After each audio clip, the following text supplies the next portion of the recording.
Okay, well, I'm back here at Harrington Harbor North and it is freezing cold. Behind me is SeaSprite, my 1984 SeaSprite 30. There is a rumor that she's going inside Osprey's building today. Well, I give that about a 50-50 chance of happening, but at least there's a rumor.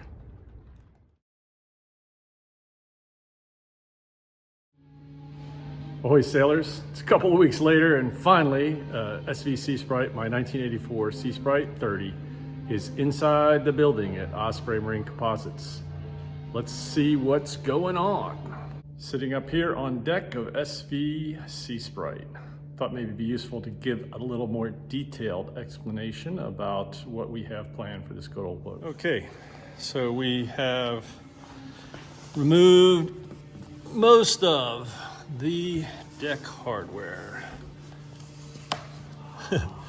It's like the remnants of a wasp's nest there. Interesting. Chain plates, Genoa tracks, all the stanchions removed. Still need to take out these hinges on these locker doors, a couple of cleats. Otherwise, looks okay.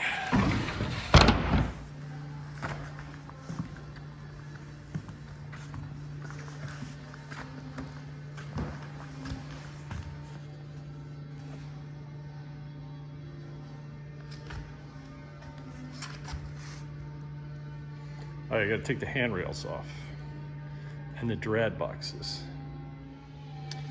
When you undertake a project like this, you learn things about the boat. So the boat has a teak pad here. It's kind of a, I guess you'd almost call it sacrificial, but it protects the deck from the chain. Clearly that was something that someone added later, because we can see here holes.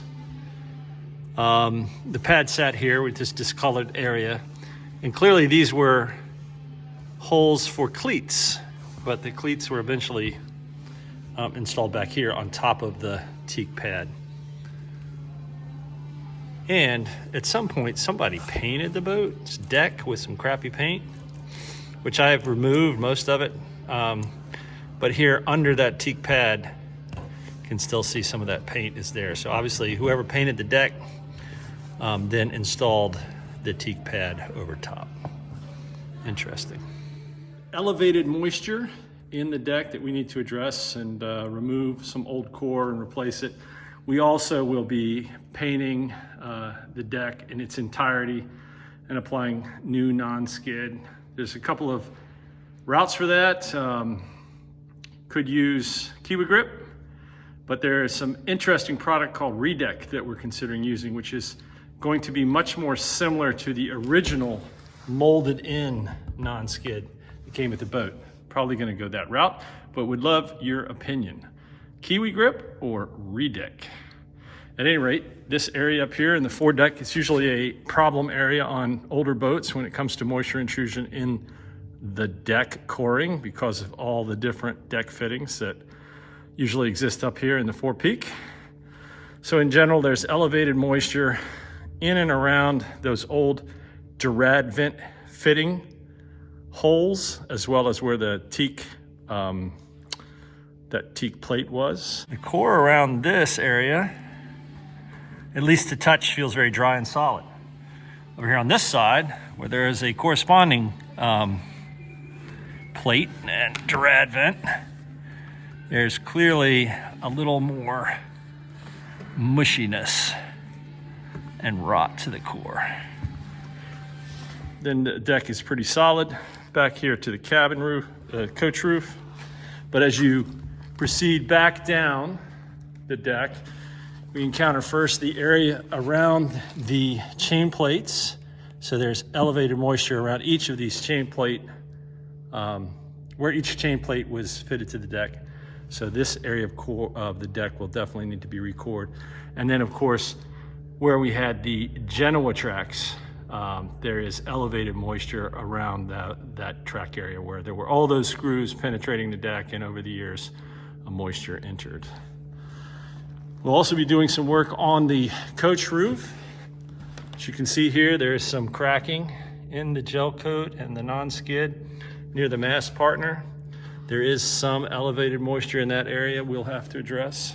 And of course, again, the whole boat, both the decks and the coach roof will be repainted and re-non-skid. Here we've taken off the sea hood because on the SeaSprite 30, the sea hood also incorporated the support for the Traveler. So this Traveler support is fiberglass, and inside here there's a very thick piece of marine plywood. It seems to be in very good condition. So we're going to clean this up, but there's some areas where, again, some cracking that we need to address, and we shall address, and then we'll reinstall it. I've also removed the deck fittings where there are turning blocks and deck organizers, winches. This is a coach roof winch, which just allows us to hoist the main halyard, mainsail from back here, as well as to reef. Some cleats, and obviously the primary winches here, some cleats on both sides. And then of course the stanchions. Around almost every stanchion we have elevated moisture. Stanchions are a huge culprit when it comes to moisture intrusion on the decks of older boats, and so we're going to address that. Everywhere where there will be a deck fitting going forward, the coring will be removed and will be replaced with effectively solid glass, thickened epoxy, or G10. So that gives you an overview of the deck project. Obviously there's a lot to do on the interior and with the systems, but right now the focus is on the deck.